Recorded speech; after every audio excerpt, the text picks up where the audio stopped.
Alrighty, this will be our cybersecurity capstone on digital voting systems. First off, one of our main questions should be, why vote online? Almost all Americans own some sort of electronic device, and an increase in voters could make elections more democratic.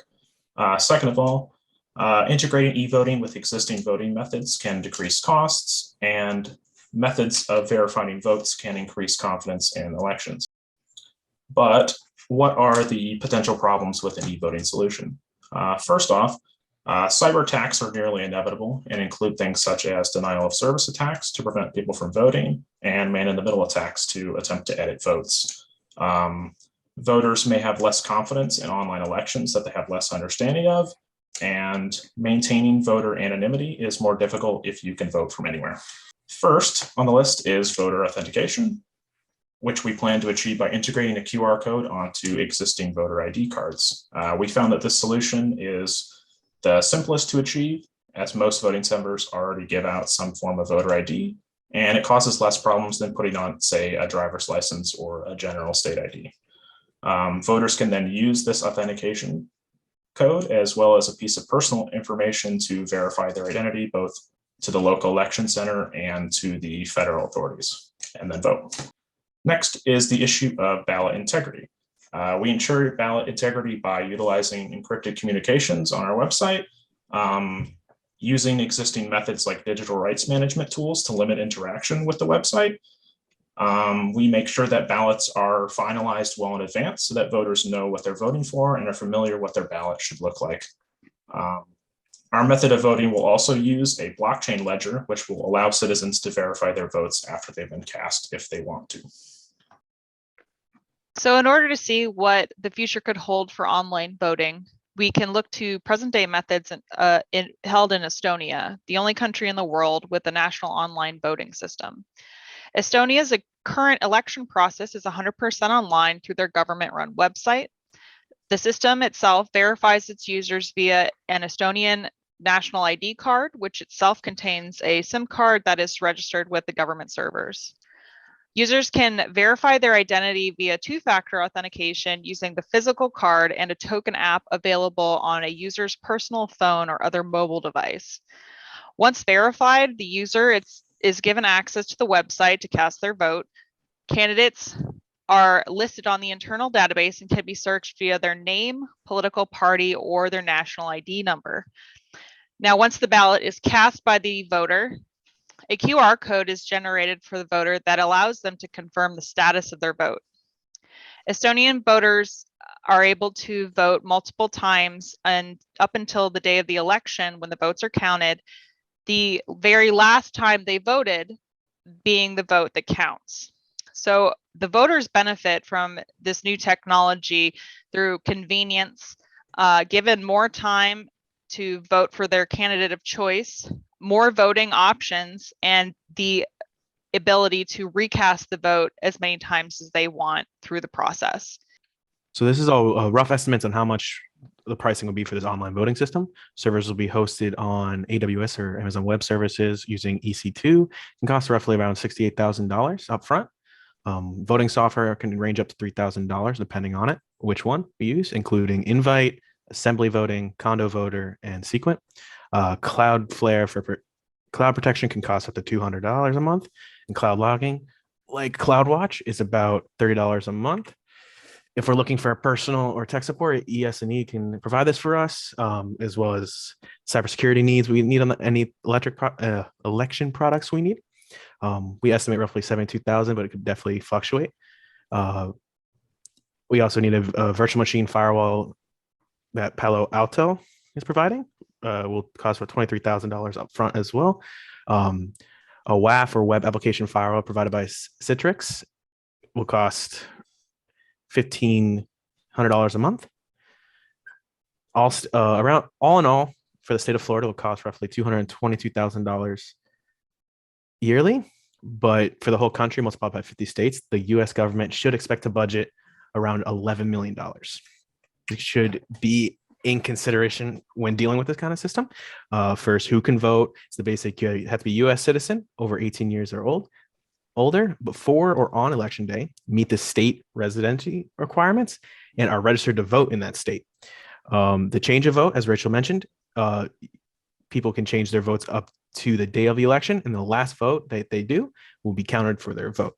Abuse reporting in the state of Florida, the Department of State has the authority to conduct investigations and any allegations of fraud involving anything to do with voting. Data retention as well.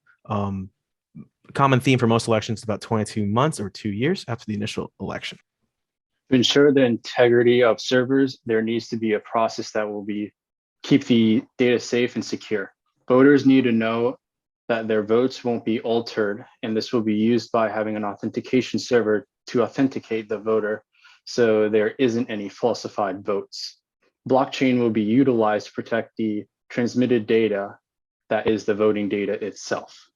To protect an election server, you would need to secure connection via a private network or VPN and employ SSL and TLS while regularly updating your operating system. You should configure the OS based on best practice guidelines, consider physical safeguards, record server details, patch weaknesses, monitor hardware, ensure system integrity, and implement and test backup procedures. To ensure that the database for stored bailouts is protected, you make your servers physically secured by adding surveillance cameras, locks, and staff security. To reduce the risk of malicious activity, all physical servers access should be logged and only given to the appropriate people. Database servers should be isolated from everything else to reduce the security risk.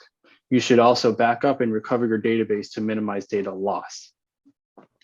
Monitoring the systems from end to end will consist of physical security, threat detection and prevention system that will identify and prevent security threats from infiltrating secure networks and servers, including onboard sensors that will detect when the server chassis is opened or tampered with, while also utilizing AWS cloud. The different anomalies that would trigger an alert would be if someone would consistently input the incorrect authentication, and if the devices such as servers or equipment hardware has been tampered with, and if there is a cyber attack happening. Our election system is faced with a plethora of threats from actors with varying degrees of resources and motivations. The International Institute for Democracy and Electoral Assistance separates these into 4 categories. The first category is generic cyber attacks that may or may not be targeted at the election process, such as denial of service or brute force password attacks, and elevating privileges on a web server to manipulate its content. Second are the targeted attacks where adversaries perform reconnaissance on election-related targets with specific goals in mind. These threats range from zero-day exploits, social engineering, phishing campaigns, and even insider attacks. Third, we have the election-specific vulnerabilities that seek to take advantage of the periodic nature of elections. For example, a vulnerability discovered in an election system on the previous election cycle could be exploited by threat actors if it is not discovered and patched. The last category of election-related cyber threats are operations against the integrity of the election, such as disinformation campaigns. The general idea behind these attacks is to confuse voters, undermine public confidence, and unlawfully influence the electoral process. With our AWS cloud-based election system, one of the most significant threats we are faced with is distributed denial of service attacks that seek to reduce the availability of the system by consuming bandwidth and sessions. We deploy a defense-in-depth approach by partnering with Cloudflare, a leading DDoS protection provider, utilizing built-in AWS Shield DDoS protection, and by leveraging DDoS protection policies on our next-generation VM Palo Alto firewall. The second most significant threat facing our cloud system are insider threats, which is why we deploy AWS CloudWatch to generate alarms in near real time when thresholds are exceeded or when unexpected changes have been made. We also further mitigate this risk by requiring all changes be approved by a supervisor and by requiring any API calls made to our cloud environment to be reviewed and validated by 2 or more individuals. Also, any vendor or contractor access to our systems is only permitted under close monitoring and supervision. Lastly, we have social engineering and phishing campaigns that also pose significant threats to our user accounts. We mitigate these attacks by providing security awareness training to officials, disabling links and attachments in email communications, and by enforcing multi-factor authentication with least privileged AWS identity and access management policies for user accounts. So based on our research, it's possible in the next 15 to 20 years, we will see a national election cycle completely done online. considering that the technology is available present day. Unfortunately, the possible roadblocks do not seem to come from the digital side, but more from the political climate currently in the United States. Recent studies suggest that online voting is when offered as a main source of voting, causes the demographics to change significantly, specifically in age ranges, where we see a significant decrease in elderly voting as opposed to a significant increase in younger voting. With this information in mind, we know that most politicians in the United States follow demographics in order to choose which constituents to advertise to. And unfortunately, if the constituent landscape is not predictable, most likely when using this form of voting, most politicians are not going to be on board in the long run. Also, we know that in the United States, there are a lot of ethical implications dating back from the last even 80 years when it comes to requiring laws involving national IDs in order to vote. So one of the biggest issues is that in the United States, we have 11% of eligible voters that actually do not have a government ID issued to them, or 21 million people eligible to vote who would not be able to under the new system.